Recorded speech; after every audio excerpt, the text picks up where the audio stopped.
है, उन्हीं को लेकर बात होगी। बिल्कुल, तो केशव मौर्य हमारे बीच आ चुके हैं। उत्तर प्रदेश में डिप्टी सीएम हैं और तमाम जिम्मेदारियां भी वो संभाल रहे हैं। आज उनसे हम सीधा संवाद करेंगे अपने इस कार्यक्रम मंच में, जिसमें उनसे हम जनता से जुड़े हुए सवालों के साथ ही योगी सरकार के कामकाज और अगले 4 साल के विजन पर बेबाकी से बात करेंगे। उस सभागार में उनकी उपस्थिति हमें एक नई ऊर्जा दे रही है और उनसे सवालों के सिलसिले को हम आगे बढ़ाएं उससे पहले मंच पर हम उनका स्वागत करते हैं। सभागार में हम उनका स्वागत करते हैं और अपना कीमती वक्त हमें देने के लिए, हमारे साथ अपनी राय साझा करने के लिए हम उनका आभार जताते हैं। शिवांगी, बिल्कुल, और देखिए बिना देरी हम चाहते हैं हमारे चैनल हेड श्री शुक्ला जी उन्हें बुके देकर सबसे पहले सम्मानित करें और सम्मान के साथ साथ आगे फिर होगा संवाद। तो तालियां एक बार फिर से डिप्टी सीएम ब्रजेश पाठक जी के लिए जोरदार तालियों से स्वागत। केशव मौर्य जी हमारे साथ मंच पर थे, जिनका यहाँ पर बुके देकर स्वागत किया है हमारे चैनल हेड श्री शुक्ला जी ने, और लगातार उनके सम्मान के प्रक्रिया को पूरा करने के बाद हम उनसे सीधा संवाद करेंगे।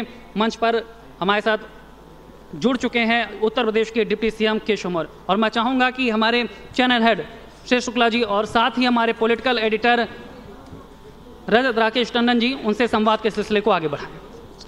सबसे पहले तो मौर्य जी आपका बहुत बहुत स्वागत है और बहुत बहुत धन्यवाद कि आपने अपना कीमती वक्त यहाँ पर निकाला और हम सबके बीच में उपस्थित हैं। मेरी ओर से भी आप सबका धन्यवाद है कि आपने मुझे इतने महत्वपूर्ण कार्यक्रम में बुलाया। जी बहुत बहुत शुक्रिया।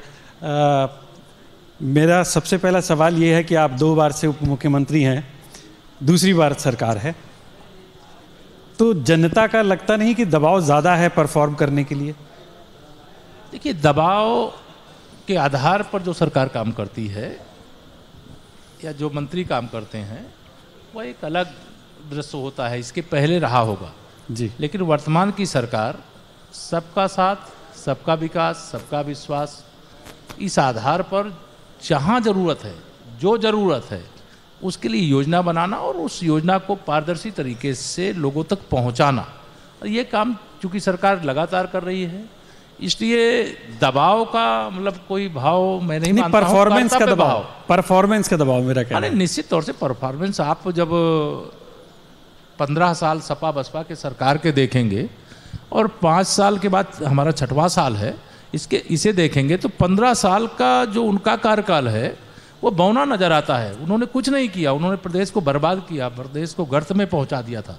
लेकिन आज उत्तर प्रदेश की जय जयकार हो रही है, पूरे हिंदुस्तान में हो रही है, और पूरे दुनिया में जो भारतवासी बसे हैं आज वो यूपी के अंदर आना चाहते हैं, यूपी के अंदर निवेश करना चाहते हैं। आज यहाँ ग्लोबल इन्वेस्टर समिट होने जा रही है। पहले देश वाले यहाँ के इन्वेस्टर समिट में नहीं आने को तैयार थे, जो इन्वेस्ट किए थे वो यूपी छोड़ के जा रहे थे, लेकिन आज तो पूरी दुनिया उत्तर प्रदेश के अंदर आ रही है। तो इसका एक ही संदेश है कि आदरणीय योगी आदित्यनाथ जी के नेतृत्व में हमारी सरकार ने शानदार काम किया है, उसी का ये परिणाम है कि आज उत्तर प्रदेश विकास के एक नए कीर्तिमान बनाते हुए आगे बढ़ रहा। किशन जी, एक लंबे समय बाद कोई सरकार रिपीट हुई है उत्तर प्रदेश के अंदर। अगर पैमाना देखा जाए तो 3-4 बड़ी चीजें जो आप लोगों को समझा पाए मंच के माध्यम से कि कैसे ये सरकार सपा और बसपा की सरकारों से अलग है और आपकी बड़ी उपलब्धियां। देखिए, जहां भारतीय जनता पार्टी सरकार में आती है तो एक बार नहीं आती है, बार बार आती है, और आज विश्व का सबसे बड़ा राजनीतिक दृष्टि से कहिए, सामाजिक दृष्टि से कहिए, राष्ट्रवादी भाव की दृष्टि से कहिए, माननीय नरेंद्र मोदी जी के रूप में हमारे पास जो एक चेहरा है और उनके माध्यम से जो समाज का कोई भी तबका हो उसको लगता है मोदी जी तो मेरे हैं, मोदी जी तो मेरे लिए सोच रहे हैं। छोटा बच्चा होगा वह भी ऐसा भाव रखता है, कोई नौजवान होगा वह भी यह भाव रखता है, कोई बड़े बुजुर्ग होंगे वह भी यह भाव रखते हैं, और हमारी मातृशक्ति होती है वह भी यह भाव रखती है। तो सबका साथ सबका विकास की जो मैंने बात कही उसके आधार पर यह मैं कह सकता हूं कि दूसरी सरकारों की तुलना जो आपने कही, सपा बसपा या किन्हीं राज्यों में कांग्रेस की सरकार होती थी, तो उन सब सरकारों की तुलना में भारतीय जनता पार्टी के लिए ये जनता के द्वारा, जनता की अदालत से, जो लोकतंत्र की सबसे बड़ी अदालत होती है, उस अदालत से दिया हुआ प्रमाण पत्र लेकर हम आपके बीच में बैठे हैं। अगर जनता का समर्थन हमें नहीं मिलता तो हम दूसरी बार सरकार में नहीं आ सकते थे।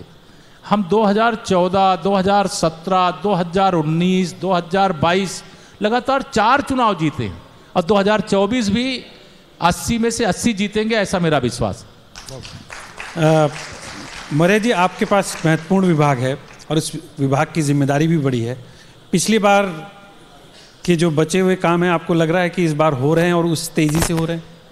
नहीं, हो ही नहीं रहे, बहुत तेज़ी से हो रहे हैं। पिछली बार के ही नहीं बचे, 15 साल में कुछ नहीं किए थे, वह भी हम कर रहे हैं और उसको करते हुए इतनी तेज़ी से आगे बढ़ा रहे हैं कि लगभग ग्राम विकास जैसे विभाग मेरे पास है, तो ग्राम विकास विभाग का जब आप उठा करके पूरा विवरण देखेंगे तो हिंदुस्तान के अंदर ग्राम विकास विभाग जो है उसमें उत्तर प्रदेश जो पूरा पैरामीटर है उसमें से एक दो को मैं नहीं कहता हूँ कोई छूटा हो, अन्यथा सभी में नंबर 1 जी। तो अभी जो ग्राम विकास की योजनाएं हैं, वो जो जनता है वो ये आपसे जानना चाहेगी कि जो ग्राम विकास की योजनाएं हैं वो गांव तक कैसे पहुंच रही हैं और पिछली बार की तुलना में इस बार ज़्यादा काम कैसे हो रहा है? देखिए, सबसे पहली बात यह है कि मैं भी चूँकि गांव के बैकग्राउंड से आता हूं, यद्यपि अब मैं जिस गांव में पैदा हुआ हूं, पहले वो ग्राम सभा थी, अब नगर पंचायत है, और गांव के बैकग्राउंड से आने के कारण से मैं गांव के लोगों का दर्द समझता हूँ। सबसे पहली किसी गरीब की आवश्यकता होती है जो झोपड़ी में रहता है, कच्चे मकान में रहता है, तो उसके मन में ये भाव होता है कोई अपना उसका सर छुपाने का स्थान होना चाहिए जी। तो प्रधानमंत्री आवास योजना के माध्यम से, मुख्यमंत्री आवास योजना के माध्यम से हमने गरीब को छत उपलब्ध कराने का काम किया, और केवल छत ही नहीं उपलब्ध कराने का काम किया बल्कि उसके साथ में तमाम बुनियादी सुविधाएं, जैसे अगर प्रधानमंत्री आवास मिलेगा तो शौचालय भी मिलेगा, उसके साथ जुड़ा हुआ है। ग्रामीण क्षेत्र में अगर कोई प्रधानमंत्री आवास पाएगा तो 213 रुपये जो मनरेगा के माध्यम से उनको पेमेंट दिया जाता है, भुगतान दिया जाता है उनके श्रम का, 90 दिन का उनका भुगतान उनके खाते में दिया जाएगा। उनको प्रधानमंत्री उज्ज्वला योजना का गैस का कनेक्शन मिलेगा, उनको सौभाग्य योजना से बिजली का कनेक्शन मिलेगा, उन्हें आयुष्मान भारत योजना के अंतर्गत उनको गोल्डन कार्ड मिलेगा जिससे 5 लाख रुपए तक का इलाज उस परिवार के सभी सदस्यों को 1 वर्ष में कराने की सुविधा होती है। तो यह बुनियादी सुविधाएं, मैंने कहा गरीब को घर चाहिए वो हमारी सरकार दे रही है, गरीब को चिकित्सा के लिए पैसे के अभाव में कई बार लोग जीवन त्याग देते थे, मैं जानता हूँ। मैं तो बहुत सारे ऐसे घर परिवार, दूसरे का क्या उदाहरण दूँ, मेरे स्वयं के पिताजी लंबी बीमारी का शिकार थे, छोटी खेती थी, तो एक ऐसा भी समय आया कि उस खेती को भी 5,000 रुपये में मैं अपने पूज्य पिताजी के इलाज के लिए मेरी माताजी के द्वारा मोहल्ले के ही एक परिवार के हाथ गिरवी रखना पड़ा था, तब 5,000 का इलाज हुआ था। और उस खेत को गिरवी रखे जाने के बाद छुड़ाने में लगभग 5 वर्ष लगे थे, जब रात दिन परिश्रम करके कुछ पैसे जुटा करके बचा करके जब पैसे दिए गए तब वह खेत छूटा, तब उसमें हम अपना खेत मान करके फिर उसमें उत्पादन करते थे 5,000 रुपये के लिए। आज 5 लाख की चिकित्सा सुविधा है।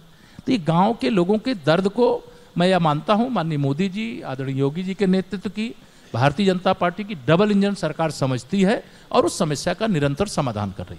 ठीक है, ये तो डेवलपमेंट की बात है, लेकिन विपक्ष बहुत ज्यादा सहमत नहीं है। आप अखिलेश जी को सुनिए, बहन जी के ट्वीट्स देखिए, या कांग्रेस पार्टी को देखिए, वो कहते हैं साहब बेरोजगारी को एड्रेस नहीं किया, महंगाई को बीजेपी एड्रेस नहीं कर पा रही है, और सिस्टम बहुत क्लोज है, किसी का कोई काम यहां पर नहीं होता है, लोग परेशान हैं, सिर्फ धर्म के आधार पर ही सब कुछ चलता जा रहा है और लोग वोट देते जा रहे हैं। खासतौर से अखिलेश यादव जी ने एक बात। देखिए, श्री अखिलेश यादव जी अगर रोजगार की बात करेंगे तो यह सही है कि उनको जनता ने बेरोजगार कर दिया, उसमें हमारा कोई दोष नहीं है। हमने नहीं बेरोजगार किया है। अगर जनता ने उन्हें बेरोजगार किया है, उनके कारनामे कह लीजिए, उनके कार्यकाल को कह लीजिए, उनके जो भी है, वो जो बड़े बड़े दावे करते हैं, बड़ी बड़ी बातें करते हैं, उसे करके दिखाना होता है। अगर करके दिखाए होते 2012 से 2017 के बीच में, तो न 2014 में हमारे 73 सांसद 80 में से जीतते, और न 2017 के विधानसभा चुनाव में 403 में से 325 हमारे विधायक जीतते। तो यह तो उनके सरकार के कार्यकाल के 2 चुनाव का उदाहरण मैं आपको दे रहा हूँ। उसके बाद उनको विपक्ष में रहने का मौका मिला, विपक्ष में रह करके हमारे सरकार के खिलाफ जो भी उनको बोलने का, लोगों को बीच में हमारी सरकार की आलोचना करने का मौका था, वो आलोचना कर रहे थे। लेकिन आलोचना के बाद Samajwadi party, Bahujan Samaj party, Congress party, पश्चिम में लोकदल, राष्ट्रीय लोकदल, ये चारों का गठबंधन हो गया। उसके बाद भी 64 सांसद भारतीय जनता पार्टी गठबंधन के जीते और 51% वोट हमने अर्जित किया। हाँ, कैसे ये जानना चाहते, और लोग भी जब उस चुनाव को पढ़ते हैं, जो अर्थमेटिक थी, चाहे वो अखिलेश और राहुल गांधी साथ आए हों या लोकसभा में मायावती और अखिलेश साथ आए हों, वो अर्थमेटिक कैसे आपने, क्योंकि उस वक्त आप अध्यक्ष भी थे, लीड कर रहे थे, वो अर्थमेटिक आपने कैसे तोड़ी, और जो परंपरागत वोट बैंक पार्टीज के थे उसमें डिवीजन कैसे? वो माननीय प्रधानमंत्री श्री नरेंद्र मोदी जी का एक मंत्र, इसे हम महामंत्र मानते हैं। हमारा नेतृत्व तो कहता है सबका साथ सबका विकास, और सपा, बसपा, कांग्रेस, इनका कहना कुछ का साथ कुछ का विकास। तो यहाँ सबका साथ सबका विकास से सबका आशीर्वाद मिलता है, कुछ का साथ कुछ के विकास से कुछ का आशीर्वाद मिलता है। तो सबका आशीर्वाद मिलेगा तो सत्ता होगी, और कुछ का आशीर्वाद मिलेगा तो विपक्ष है। और मुझे तो लग रहा है भविष्य में विपक्ष में भी बैठने के लायक जनता इनको इसलिए नहीं रखेगी क्योंकि ये विपक्ष में रह करके भी अपना कर्तव्य पालन नहीं करते। जी मौर्य जी, आपके जो ट्विटर हैं इन दिनों बड़े चर्चित हैं। मतलब अभी लेटेस्ट ट्विटर जो आपने ट्वीट किया वो था कि चाचा को भतीजे का पाँव छूना चाहिए, और ये तो बहुत अच्छी बात है, पाँव छूने से आशीर्वाद मिलता है, लेकिन ये चुनाव के बाद भी जारी रहे। तो आपको क्या शक है कि ये चुनाव ये चुनाव के बाद ये इनका जो जोड़ी बनी है ये जारी नहीं रहेगी? आप सब मीडिया के मित्र लोग हैं जी, आप लोग बहुत उस विजुअल को जोर शोर से दिखा रहे हैं कि श्री अखिलेश यादव जी किस प्रकार से श्री शिवपाल जी के चरण छू रहे हैं जी, किस प्रकार से श्री रामगोपाल यादव जी के चरण छू रहे हैं। तो यह दिखाना अच्छी बात है। मैं तो यही बात कह रहा हूँ ना, भारतीय परिवारों में यही संस्कार है कि हर छोटा जो है अपने बड़े को मान दे, सम्मान दे, चरण स्पर्श करे। हम तो श्री रामचरितमानस में पढ़ते आए हैं बचपन से, प्रातः काल उठ के रघुनाथा, मातु पिता गुरु नावो ही माथा। पिता माने चाहे वो पिता हो, चाचा हो, बड़े चाचा हो, छोटे चाचा हो, इससे मतलब पिता समान ही होते। तो उनके चरण अगर श्री अखिलेश यादव जी चुनाव के पहले भी छूते तो मेरे जैसा व्यक्ति ये कहता है कि नहीं बहुत अच्छे संस्कार हैं। आप चुनाव के समय छुए हैं तब भी मैंने उनकी आलोचना नहीं की है, मैंने कहा ये अच्छी बात है। और अगर ये चुनाव के बाद भी अगर ऐसा करेंगे तो और अच्छी बात होगी। तो कुछ शक लगता है क्या आपको? मुझे देखिए, वो चाचा भतीजे हैं, तो श्री अखिलेश यादव जी भी समाजवादी पार्टी के अध्यक्ष हैं और उनके चाचा अलग से एक पार्टी बनाए उसके अध्यक्ष हैं, दोनों भाजपा के खिलाफ हैं। उनसे राजनीतिक दृष्टि से तो हमारा बैर है, लेकिन एक परिवार का जो संस्कार होता है उस संस्कार के क्रम में अगर कोई छोटा अपने बड़े को मान दे, सम्मान दे, ये अच्छी बात होती है। लेकिन ये चुनावी सम्मान नहीं होना चाहिए, मेरा केवल इतना कहना था। जी अच्छा, एक सवाल मेरा ये है, चाचा भतीजा की बात आई तो मैनपुरी की भी बात आएगी। आपको लगता है कि मैनपुरी की जो सीट है वहाँ पे बीजेपी के लिए बहुत बड़ा चैलेंज है वो जीतना? क्योंकि आज तक कि हमारे लिए जो बड़ा चैलेंज था, मैं ये मानता हूँ कि वो आजमगढ़ था, रामपुर था। मैनपुरी से बड़ा चैलेंज था? मैनपुरी से बड़ा चैलेंज। और यहाँ पर उतना चैलेंज अगर हमारे पास होता तो हम दिन रात डेरा वहाँ डाल करके बैठते। आज अगर श्री अखिलेश यादव जी को पूरे परिवार के साथ मैनपुरी में डेरा डालना पड़ रहा है, रामपुर और आजमगढ़ में जो उनकी सीट, उनके चच्चा की सीट थी, उसके खाली होने के बाद उनको एक दिन का भी समय नहीं मिला है, तो भाजपा की ताकत क्या है? परिणाम तो जनता के आशीर्वाद पर तय करेगा। लेकिन मैं ये जरूर कहता हूँ कि सपा को वोट देने का मतलब कुएं में डाल देना है, भाजपा को वोट देने का मतलब है विकास का रास्ता खोल देना है, गुंडागर्दी को पूरी तरह से समाप्त कर देना है। आदरणीय मुलायम सिंह यादव जी के प्रति हम भी बहुत सम्मान का भाव रखते हैं, हमारा संपूर्ण नेतृत्व रखता है, संपूर्ण प्रदेश रखता है, क्योंकि वो उत्तर प्रदेश के पूर्व मुख्यमंत्री, देश के पूर्व रक्षा मंत्री इस नाते हैं। लेकिन बार बार वो कहते हैं नेताजी का चुनाव है। अरे नेताजी का चुनाव कहाँ? नेताजी होते चुनाव कहाँ होता? नेताजी आज हम लोगों के बीच में नहीं, इसका हम लोगों को भी दुख है, लेकिन ये नेताजी का चुनाव नहीं है, ये मैनपुरी लोकसभा का उपचुनाव है जिसमें भारतीय जनता पार्टी की लहर चल रही। नहीं, आपको नहीं लगता कि इमोशनल फैक्टर और डेवलपमेंट जिसकी आप लोग बात कर रहे हैं, आपके कैंडिडेट बात कर रहे हैं, आपके नेता बात कर रहे हैं कि हम लोग डेवलपमेंट पे वहाँ पे बात करेंगे कि वहाँ का विकास नहीं हुआ है, तो इमोशनल फैक्टर पे भी तो चुनाव हो रहा है ना वो, तो वो इमोशनल फैक्टर क्या डेवलपमेंट पे ज़्यादा भारी होगा या डेवलपमेंट इमोशनल फैक्टर पे ज़्यादा भारी होगा? देखिए हमारा, मैं ये मानता हूँ कि ये श्री मुलायम सिंह यादव जी जो हम सबके बीच में अब नहीं हैं, उनके नाम पर वह वोट मांगते हैं। लेकिन श्री मुलायम सिंह यादव जी का जब वो 2019 की लोकसभा चुनाव के समय अंतिम सत्र था तो उनका आशीर्वाद तो भाजपा के साथ था, श्री अखिलेश जी के साथ नहीं था। अखिलेश जी तो आप सबसे बात करते हुए कई बार मैंने सुना कि नेताजी का आशीर्वाद तो किसी को लगता नहीं है। उन्होंने मनमोहन सिंह जी को भी आशीर्वाद दिया था, लेकिन वो आशीर्वाद सफल नहीं हुआ। तो जो जैसी जैसी जाकी रही भावना जैसी, प्रभु मुहूर्त देखी तिन तैसी। ठीक है केशव जी, एक चीज और, क्योंकि शुरुआती जीवन में एक लंबे समय आप बीएचपी से भी जुड़े रहे। बीजेपी की सरकार जब से आई है, सांस्कृतिक राष्ट्रवाद को बहुत बढ़ावा मिला है। अयोध्या मंदिर की आप बात करिए, काशी कॉरिडोर की आप बात करिए, अभी समागम हुआ तमिल और वो बनारस का, बद्रीनाथ की बात करिए, देश में उज्जैन कॉरिडोर की बात करिए। ये एक सांस्कृतिक राष्ट्रवाद है जिसमें जो आपकी संस्कृति है, प्राइम मिनिस्टर का, एमपीज का, चीफ मिनिस्टर्स का, जो त्यौहार है उसमें बाहर निकलना, लोगों के बीच में जाना, मंदिरों के दर्शन करना, पूजा वाली फोटोग्राफ्स ट्वीट करना, तो जो सांस्कृतिक राष्ट्रवाद है उसको भी एक बल मिला है। उसको कैसे देखते हैं? देखिए, मैं तो राम भक्त हूँ, मैं शिव भक्त हूँ, मैं भगवान श्री कृष्ण का भक्त हूँ।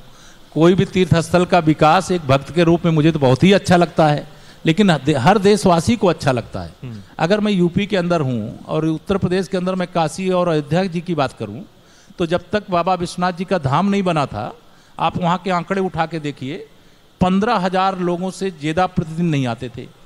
आज 1 लाख से 1.5 लाख लोग प्रतिदिन काशी पहुँचते हैं। वहाँ इतना होटल इंडस्ट्री का कारोबार इतना बड़ा है, आज होटलों में लोगों को कमरे नहीं मिल पाते हैं। तो आज ये 15,000 से 1.25 लाख से 1.5 लाख लोग प्रतिदिन आ रहे हैं। तो यह केवल सांस्कृतिक राष्ट्रवाद नहीं है, ये रोजगार के क्षेत्र में एक बड़ी क्रांति है। और जिससे 1.25 लाख लोग रोज अगर आते हैं तो उससे कितने लोगों को रोजगार मिलेगा, रोजगार के कितने रास्ते खुलते हैं। अयोध्या जी में आप पता कर लीजिए, पहले 10 से 15,000 लोग रोज आते थे। अभी रामलला का भव्य मंदिर बन के तैयार नहीं हुआ है, दिसंबर 2023 तक बनेगा, लेकिन आज भी वहाँ पर 50,000 से 1 लाख के बीच में लोग रोज आते हैं। अभी मैं गया था माता विंध्यवासिनी माता का दर्शन करने के लिए। अभी माता विंध्यवासिनी का धाम बन करके तैयार हो रहा है। पहले वहाँ 10-15 हज़ार लोग आते थे, इस समय वहाँ 75,000 लोग, 1 लाख लोग रोज आ रहे हैं। तो यह जो संख्या बढ़ी है तीर्थ स्थानों पे, इससे रोजगार के बहुत सारे रास्ते खुले हैं। सांस्कृतिक राष्ट्रवाद जैसे यह आपका कहना, ये कोई गलत नहीं है, इससे डरना नहीं चाहिए। हम छाती ठोक के कहते हैं हम अपने तीर्थ स्थलों का विकास कर रहे थे, कर रहे हैं, आगे भी करेंगे। जिस प्रकार से वहाँ व्यवस्था होनी चाहिए उस प्रकार की व्यवस्था करेंगे। प्रयागराज का कुंभ हुआ, उन 24 करोड़ लोग कुंभ में डुबकी लगाने के लिए आए। हम अगर मंदिर में दर्शन करने जा रहे हैं और दर्शन किए हैं तो उसकी फोटो ट्वीट नहीं करेंगे, उसको हम सार्वजनिक नहीं करेंगे, तो ये कौन, क्या हमें चोरी, हमें डर नहीं है किसी का कि अगर हम मंदिर में पूजा करते हुए कोई हमें देख लेगा तो वोट नहीं देगा। ये सब काम सपा बसपा कांग्रेस वाले करते थे, लेकिन जब उन्होंने देखा कि अब इससे दुकान नहीं चलने वाली है, तो यही श्री अखिलेश यादव जी, मैं 2012 में विधायक था और 2013 का प्रयागराज का कुंभ था। आप पूछिएगा कभी आपके मंच में आए, ये कुंभ में स्नान करने के लिए नहीं गए थे, लेकिन 2019 में कुंभ में इनको स्नान करने के लिए जाना पड़ा। उनको मालूम हुआ देश क्या चाहता है। श्री राहुल गांधी जी कभी अपने को जनेऊधारी, कभी टीकाधारी, कभी ये सब बताते थे? नहीं बताते थे, लेकिन उनको बताना पड़ा, उनकी बहन को बताना पड़ा, इन सबको मंदिर में जाना पड़ा। नहीं तो रोजा अवतार की पार्टी कराओ, ये कुछ करते हैं क्या? नहीं तो आपको लगता है धर्म और राजनीति भी सिक्के के दो पहलू? नहीं। आप जाते हैं जिस तीर्थ स्थल पर दर्शन करते हैं, वहां वोट नहीं मांगते, लेकिन करोड़ों लोगों की आस्था जुड़ी होती है, एक मैसेजिंग होती है जो आप पॉलिटिकल पार्टीज कर रही हैं। मैं उससे सहमत हूं। नहीं, ये इसको इस रूप में नहीं लेना चाहिए। मैं एक धार्मिक व्यक्ति हूं, मैं अगर अयोध्या जाऊंगा तो मैं रामलला का दर्शन करूंगा, मैं श्री हनुमान जी के दर्शन करूंगा, मैं काशी जाऊंगा तो बाबा विश्वनाथ जी के दर्शन करूंगा, काल भैरव जी के दर्शन करूंगा, माता अन्नपूर्णा के दर्शन करूंगा, संकट मोचन हनुमान जी का दर्शन करूंगा। मैं मथुरा जाऊंगा तो मैं कन्हैया जी के श्री कृष्ण जन्मभूमि और वृंदावन के दर्शन करूंगा, मैं वहाँ राधा रानी के दरबार में जाकर के शीश झुकाऊंगा। ये मेरी आस्था है। अगर ये मेरी आस्था है और मैं अपनी आस्था के अनुसार अपने किसी धर्मस्थल पे जाता हूँ, पूजा पाठ करता हूँ, तो मुझे इस पर गर्व है। और किसी को इसमें शर्म आती हो, किसी को इसमें संकोच होता हो बताने में, तो वो अपना संकोच करे, उसकी हमें परवाह नहीं। अच्छा, मौर्य जी ये बताइए कि गुजरात इलेक्शन में यूपी के तमाम नेता जा रहे हैं, आप लोग दौरे कर रहे हैं, लगातार दौरे कर रहे हैं, वहाँ की जो तस्वीर है, एक तो मेरा सवाल कि वहाँ की तस्वीर क्या उभर कर आपको सामने दिख रही है? दूसरी बात, आपकी लड़ाई है किससे? आम आदमी पार्टी से है, कांग्रेस से है? क्योंकि आम आदमी पार्टी बहुत ज़ोर शोर से प्रचार कर रही है कि हम ही हैं टक्कर में। देखिए, मैं आपको बता दूं, मैं चूंकि गुजरात 5 दिन का मेरा प्रवास अब तक हो चुका है। गुजरात में लोग गए हैं सब कुछ भूल, याद है केवल नरेंद्र मोदी और कमल का फूल। अच्छा, ये तो ये गुजरात का हाल है चारों तरफ। और जो मैं गुजरात का पहले सुना करता, गुजरात मॉडल, मोदी मॉडल, विकास का सुनता था, मैं मतलब इतना प्रभावित हूँ कि अगर एक घर है तो उसके घर तक सड़क है, उसके घर तक बिजली पहुँच गई, उसके घर तक पीने का स्वच्छ पानी पहुँच गया है। मैं पूरे विधानसभा के ग्रामीण, एक ट्राइबल एरिया मतलब सीट थी हमारे वहाँ पर, मोहन भाई भाजपा के प्रत्याशी थे और मुझे उस क्षेत्र में भ्रमण करने के लिए जाना था। जब ट्राइबल एरिया कहा तो मैंने सोचा ट्राइबल एरिया माने हम उत्तर प्रदेश के हिसाब से सोनभद्र के जंगल की तरह समझते थे। मैंने ट्राइबल एरिया क्या, यहाँ जैसे मैं यूपी के अंदर कुछ क्षेत्र छोड़ दूँ तो मैं ये कह सकता हूँ गर्वपूर्वक कि वह पूरा गुजरात अर्बन एरिया है, पूरा विकास से युक्त है, किसान एकदम खुशहाल है, मतलब नौजवान रोजगार से युक्त। ऐसा विकास का मॉडल शायद मैं सुना करता था बैठकों में जो बताया जाता था, लेकिन जो बताया जाता था मैं समझता हूँ इतना बताया जाता था और वहाँ जो किया गया है इतना अधिक किया गया है कि उसको जरूर मैं चाहूँगा कि श्री अखिलेश यादव जी जाएँ एक बार गुजरात देख करके आएँ। हम तो उत्तर प्रदेश को माननीय मोदी जी के गुजरात मॉडल के तर्ज पर, उन्हीं के मार्गदर्शन में, ये मोदी मॉडल ही है उत्तर प्रदेश में जो लागू किया है हमने, जिससे 5 साल में हमने विकास के एक नए कीर्तिमान स्थापित किए।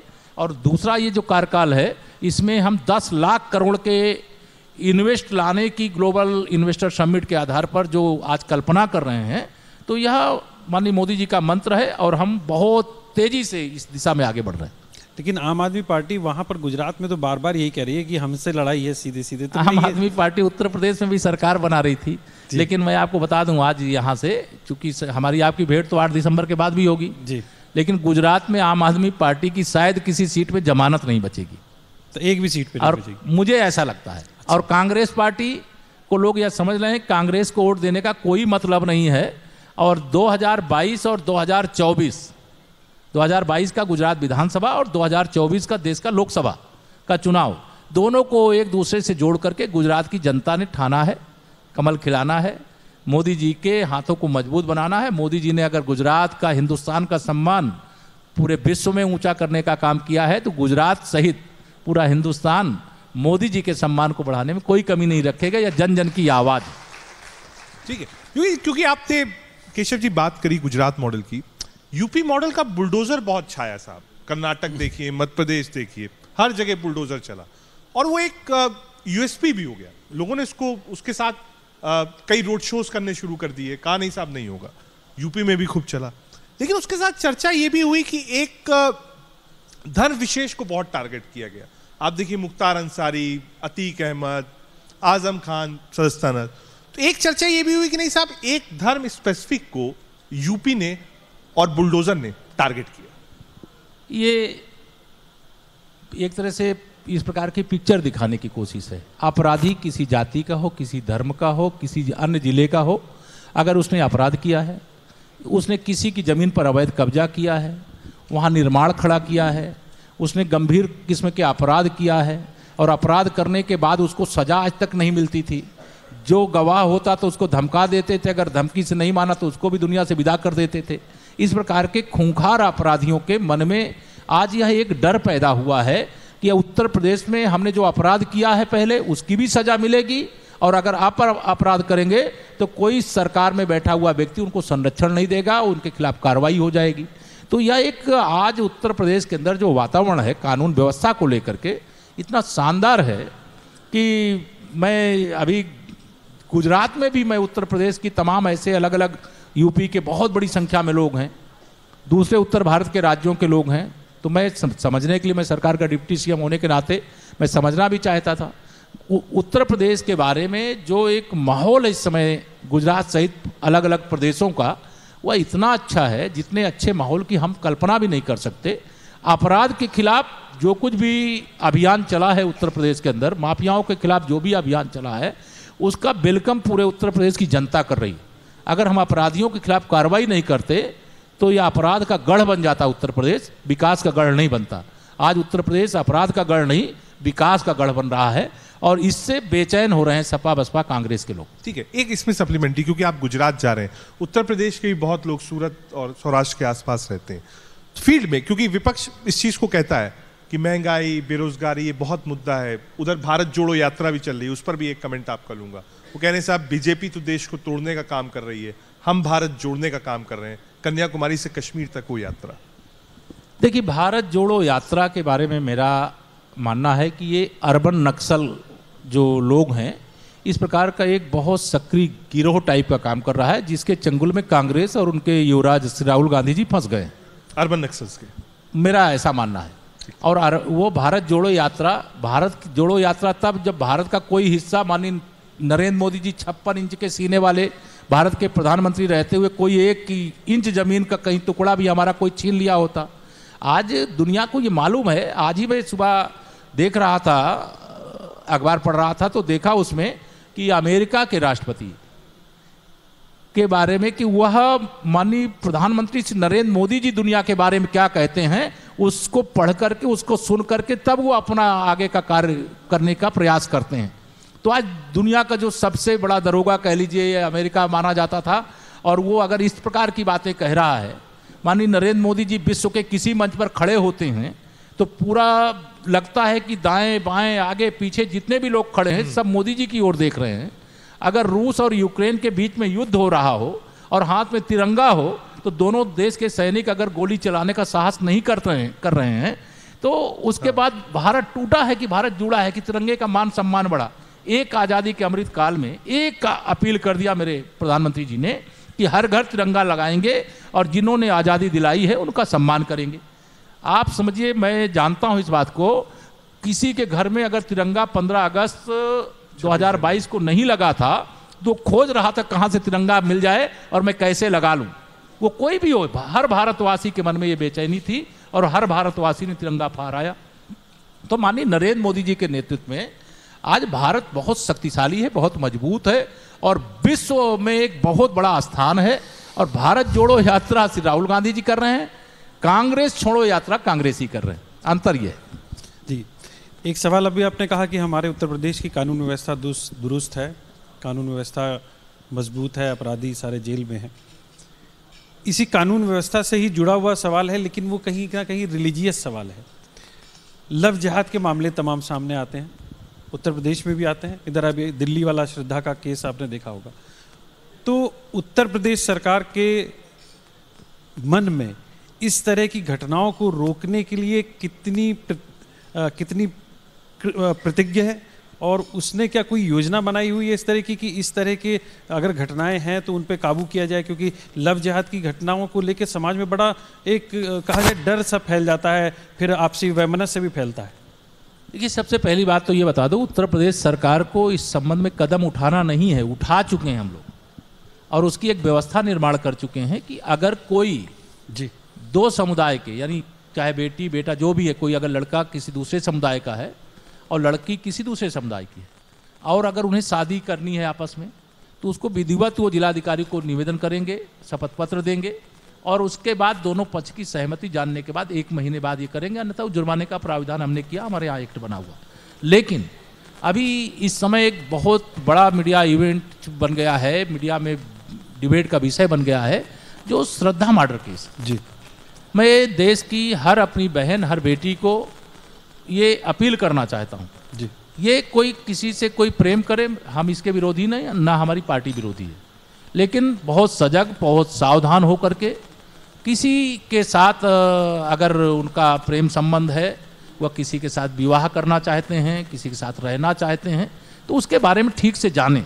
अन्यथा श्रद्धा जैसी बेटी जिसके मतलब इतने मतलब सुन करके मतलब आपको भी मुझको भी शायद हर देशवासी प्रदेशवासी को लगता होगा कि जिससे कोई प्रेम करता हो उसकी इतनी निर्ममता से हत्या कर दे, इतने टुकड़े कर दे और इतने दिनों तक वो फ्रिज में संजो करके उसके सर को काट करके रखने का महापाप करे, वो मनुष्य नहीं हो सकता, वो राक्षस ही हो सकता है। और ऐसे राक्षसी सोच वाले लोगों से हर हमारी बेटी को, बहन को बचने के उपाय खोजने चाहिए। मैं इसमें जो सुन रहा हूँ, मैं बहुत उस प्रकरण को गहराई से नहीं जानता, लेकिन मैं टीवी में डिबेट में जो चर्चा सुन रहा हूँ, जो वो जांच हो रही, जांच एजेंसियों के जो माध्यम से बातें सार्वजनिक हो रही हैं, उसमें यह बेटी कहीं ना कहीं माता पिता की इच्छा के विरुद्ध जी उसने उस लड़के के साथ, जिसको मैं राक्षस कहता हूँ, मैं उसे इंसान की श्रेणी में नहीं मानता, लेकिन कानून उसके पर जांच कर रहा है, कानून अपनी कार्रवाई करेगा। लेकिन हर उस बेटी को अपने माता पिता, अपने बड़ों की बात का संज्ञान लेना चाहिए, ध्यान देना चाहिए।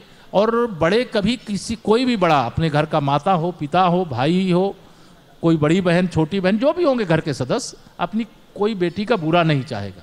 लेकिन उत्तर प्रदेश में इस प्रकार की घटनाओं को रोकने के लिए सरकार ने पहले ही कठोर कदम उठाए हैं, और कहीं पर भी इस प्रकार की घटना होती है तो उसमें सख्त से सख्त कार्रवाई की जा रही है, और जो इस प्रकार के अपराधी उनको सजा भी दिलाई जा रही है।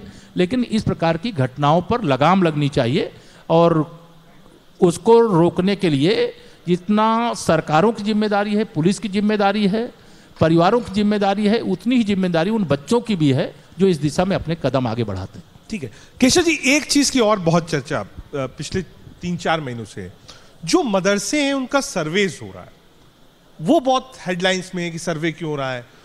ओवैसी साहब ने कहा दिस इज मिनी एनआरसी, कई उलेमा सामने आए, उन्होंने कहा नहीं साहब ये तो पता करना चाहते हैं हम कैसे काम कर रहे हैं। तो कहा साहब सिर्फ और सिर्फ मदरसों का ही क्यों सर्वे हो रहा है? आसाम में 2 मदरसे थे जो देश के विरुद्ध काम कर रहे थे, वहां बुलडोजर चलाया गया। यहां जब मदरसे का सर्वे कराया गया तो उसका इतना विरोध हो रहा है।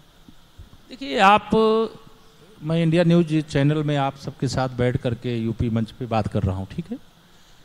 आपको भी यह चैनल संचालित करने के लिए उसकी एक प्रक्रिया है, जिसके अंतर्गत आपने भी कहीं से लाइसेंस अपने प्राप्त किए होंगे, उसके आधार पर आप चैनल का संचालन कर रहे हैं। हिंदी मीडियम या इंग्लिश मीडियम या किसी भी प्रकार के कोई भी विद्यालय संचालित है, अगर मान्यता प्राप्त नहीं है तो समय समय पर उनके खिलाफ अभियान चलता है कि अगर मान्यता प्राप्त नहीं तो बिना मान्यता ना चलाएं। मानक के विरुद्ध है तो मानक को कंप्लीट करने के बाद मान्यता लेकर के चलाएं। अगर कोई छोटा सा क्लिनिक भी खोलता है, कोई चिकित्सक है, तो उसको भी सीएमओ कार्यालय में अपना रजिस्ट्रेशन कराना पड़ता है। तो ये मदरसे क्या कोई दूसरे, मतलब कोई उससे ग्रह से आए हैं क्या? अगर उन्होंने अगर मान्यता नहीं लिया है, अगर वो अवैध तरीके से चल रहा है, तो सरकार ने यही कहा है ना, जो अवैध है उनको वैध करा लो, तब चलाओ, जो मानक है उसको पूरा करो। लेकिन अवैध रूप से चलेगा इसलिए कि हम मुसलमान हैं, इस प्रकार का भाव अगर ओवैसी जैसे नेता रखते हैं, तो अब मैं समझता हूँ यूपी का मुसलमान भी इसके समर्थन में नहीं है। कहीं पर भी, चाहे आसाम हो, चाहे यूपी हो, चाहे देश का कोई हिस्सा हो, कोई भी चीज, शिक्षा के किसी मंदिर का, शिक्षा के किसी केंद्र का संचालन करना है तो मान्यता लो, जो मानक उसको पूरा करो, चलाइए। जो अवैध हैं वही बंद हुए हैं ना, कोई वैध मदरसे तो हमने बंद नहीं किया है, ना हमारी सरकार बंद करने के बारे में विचार कर रही है। लेकिन अवैध नहीं चलना चाहिए, ये हमने कहा है। और मैं समझता हूँ कि चाहे हिंदू हो, चाहे मुसलमान हो, चाहे किसी दल का नेता हो, पदाधिकारी हो, कोई सदन का सदस्य हो, उन सबको अवैध कोई भी चीज हो उसे रोकने के लिए सरकार के इस प्रयास की सराहना करनी चाहिए, स्वागत करना चाहिए, तभी ये अवैध गतिविधियां रुकेंगी। ठीक है, एक सवाल और आपसे, क्योंकि अशोक सिंघल साहब बीएचपी से, राम मंदिर आंदोलन पर एक स्टैंड था और उन्होंने मूवमेंट भी चलाया। अब मसला ज्ञानवापी का है, उसके सामने मथुरा भी है, हालांकि कोर्ट में मामला लंबित है, लेकिन आधिकारिक लाइन आप लोगों की, क्योंकि एक तरफ प्लेसेस ऑफ वर्शिप एक्ट खड़ा है, एक तरफ आस्था खड़ी है, और एक तरफ वो वर्ग खड़ा है। जब आप कोई भी फैसला लेते हैं तो उस वर्ग को यही लगता है कि ये तो हमारे खिलाफ ही जाएगा। देखिए, भगवान श्री राम की जन्मभूमि पर भव्य मंदिर निर्माण हो, इसका भारतीय जनता पार्टी समर्थन करती थी, और हम अपने संकल्प पत्र में भी कहते हुए आए हैं कि राम मंदिर निर्माण में जो भी भारतीय जनता पार्टी की सरकार बनेगी तो हम सहयोग करेंगे। लेकिन उसके 3 रास्ते बताए गए थे। पहला, बातचीत के आधार पर, ठीक है। दूसरा, अगर बातचीत से नहीं तो न्यायालय के निर्णय के आधार पर। तीसरा, मतलब जो रास्ता था, दूसरा जो रास्ता था वो रास्ते को लोगों ने अपनाया, देश की सर्वोच्च अदालत ने फैसला दिया, बन गया। अब भगवान बाबा विश्वनाथ जी के धाम का मामला इस समय चूंकि माननीय न्यायालय के समक्ष है, तो माननीय न्यायालय का जो भी निर्णय होगा, एक शिव भक्त के नाते भी, एक सरकार के उप मुख्यमंत्री के नाते भी हम उसका स्वागत करेंगे। लेकिन बातचीत के भी तो जो रास्ते निकल सकते निकालें। जितनी आस्था भोले बाबा के भक्तों की है, उस आस्था को भी लोग देख रहे हैं, समझ रहे हैं, लेकिन न्यायिक प्रक्रिया में सरकार की ओर से कोई हस्तक्षेप न था, न है, न होगा। हम न्यायालय के निर्णय का स्वागत करेंगे, न्यायालय के निर्णय की प्रतीक्षा करेंगे। यही बात हम भगवान श्री कृष्ण की जन्मभूमि के लिए भी कह सकते हैं। भगवान श्री कृष्ण की जन्मभूमि, वह भी आप सब जानते हैं, वहाँ का भी एक विषय है, वह भी मामला माननीय न्यायालय के समक्ष विचाराधीन है। लेकिन मैं भगवान श्री कृष्ण की जन्मभूमि पर भव्य मंदिर निर्माण का समर्थक हूँ। मैं बाबा विश्वनाथ जी के स्थान पर जो वहाँ पर मुगल आक्रमणकारियों ने मंदिर को तोड़ करके ढांचा खड़ा किया था, वहाँ बाबा का मंदिर बनना चाहिए, मैं समर्थन। लेकिन मैं न्यायिक प्रक्रिया का प्रथम समर्थक हूँ। अगर माननीय न्यायालय के निर्णय के आधार पर कोई रास्ता बन जाए तो उसका हम स्वागत करेंगे और उसकी हम प्रतीक्षा भी कर रहे हैं। जी मौर्य जी, आखिरी सवाल, उत्तर प्रदेश सरकार की 3 बड़ी चुनौतियां आज की तारीख में क्या है? देखिए, हम उत्तर प्रदेश देश की सबसे अधिक आबादी वाला प्रदेश है। अगर हम देश की बात करें तो दुनिया में हम चौथे देश के बराबर की आबादी रखते हैं। ऐसी जब हमारे पास इतनी बड़ी आबादी हो जी, और उस आबादी के अंदर इतनी बड़ी संख्या में युवा हों, और जो उत्तर प्रदेश अभी विकास की दृष्टि से, मैं यह मानता हूं कि जब अभी गुजरात देख करके आया तो मुझे लगा कि हम 5 साल में तो अभी जो काम किए हैं, अभी हमें और 5 साल क्या 10 साल और करेंगे लगातार ऐसे ही काम, तब गुजरात के बराबर हम गुजरात मॉडल को उत्तर प्रदेश मॉडल में कन्वर्ट कर पाएंगे।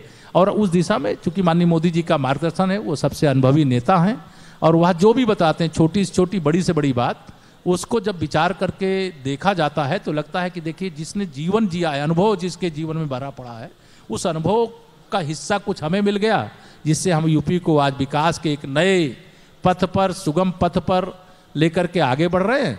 और मुझे पूरा विश्वास है कि हम उत्तर प्रदेश को आने वाले समय में देश का नंबर 1 राज्य भी बनाएंगे, विकास के एक नए मॉडल को भी खड़ा करेंगे, और जो पूरे देश के लिए मॉडल होगा।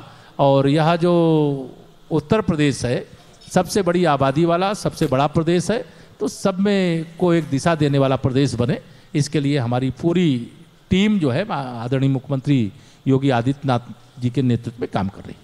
आपने हमारे तमाम सवालों का जवाब दिया, आपका बहुत बहुत शुक्रिया। बहुत शुक्रिया। अभी मैं चाहूँगा कि अभी आप मंच पर रहें, कुछ सम्मानित अतिथिगण हैं जिनको सम्मानित करना है, तो मेरी आपसे दरखास्त है, रिक्वेस्ट है। जी, तो डिप्टी सीएम केशव प्रसाद मौर्य जी की तमाम बातों को आपने सुना, लेकिन अब उनके हाथों से हम हमारे बीच में मौजूद कुछ खास मेहमानों को भी सम्मानित करवाएंगे, और हम चाहते हैं कि करके वो मंच पर आएँ।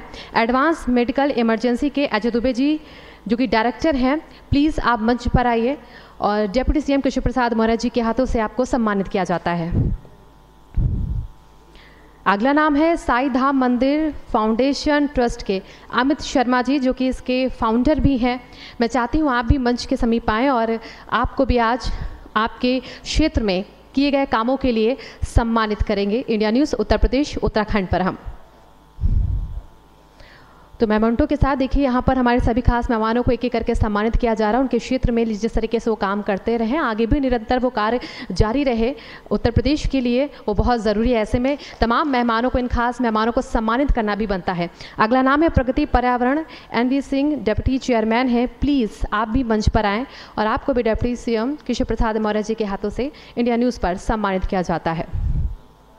और अगला नाम है ABC group of company, Amit Kumar CMD हैं। मैं चाहती हूँ आप भी अपने सम्मान के लिए तैयार रहें और मंच के समीप ही आएँ। आपको भी इंडिया न्यूज़ पर आपके क्षेत्र में किए गए अभी तक के उत्कृष्ट कामों के लिए सम्मानित किया जा रहा है।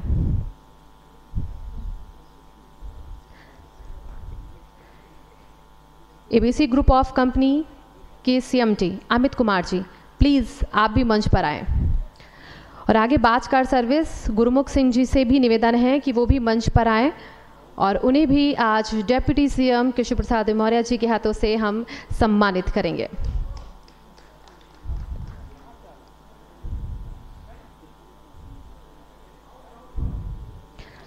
गुरुमुख सिंह जी स्टेज पर प्लीज़ आप भी आएँ। तो बिना देरी के मैं चाहती हूँ RK Vajpayee ji sunrise media के डायरेक्टर हैं, वो भी तैयार रहें अपने सम्मान को यहाँ पर पाने के लिए। मंच पर आपको भी हम बुलाते हैं, आमंत्रित करते हैं सम्मानित करने के लिए। RK Vajpayee ji sunrise media के डायरेक्टर हैं। और अगला सम्मान FHMC मेडिकल कॉलेज के MD जिशान जी। जिशान जी प्लीज़, मंच पर आपका भी स्वागत है और आपको भी आपके किए गए अभी तक के कामों के लिए सम्मानित किया जाता है। अगला नाम डॉक्टर सिद्धार्थ मित्तल जी, 4 सूत्र एवं प्रोक्टोलॉजी सर्जन हैं। आपसे भी निवेदन है कि आप भी मंच पर आएं। डॉक्टर सिद्धार्थ मित्तल जी। और अगला नाम भवानी जी का, जो कि प्रखर मसाले से हैं। आकाश गुप्ता जी डायरेक्टर हैं भवानी प्रोडक्शंस के। यहाँ पर आपका भी स्वागत है मंच पर, प्लीज़ आप भी आएँ। आकाश गुप्ता जी डायरेक्टर प्रखर मसाले के, कानपुर से हैं। आपको भी आपके अभी तक के क्षेत्र में जितने भी आपने काम किए हैं उसके लिए सम्मानित किया जाता है।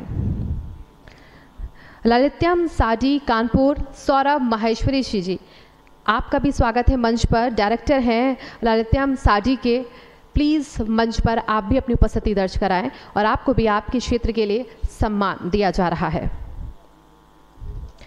ललित्यम साडी से सौरभ महेश्वरी जी।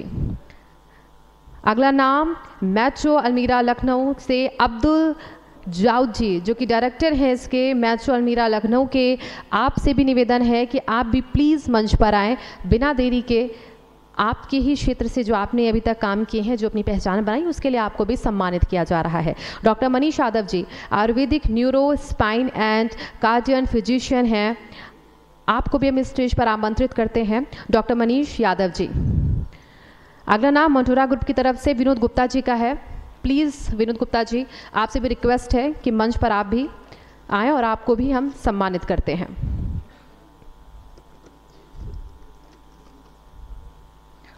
विनोद गुप्ता जी।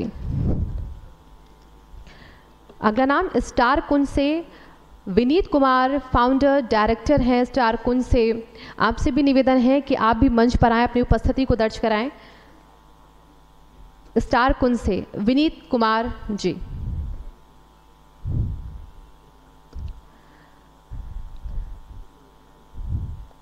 अरुण जैन जी सोशल वर्कर हैं। अरुण जी, आपसे भी निवेदन है कि आप भी मंच पर आएँ। और विनीत कुमार जी के बाद आपने जिस तरीके से सोशल वर्कर के तौर पर अपनी फील्ड में काम किया, उसके लिए आपको भी इंडिया न्यूज़ उत्तर प्रदेश उत्तराखंड सम्मानित करता है। श्री बालाजी ऑटोव्हील से मयंक गुप्ता जी, जो कि चेयरमैन है इसके, श्री बालाजी ऑटोव्हील के, प्लीज़ आप भी स्टेज पर आएँ।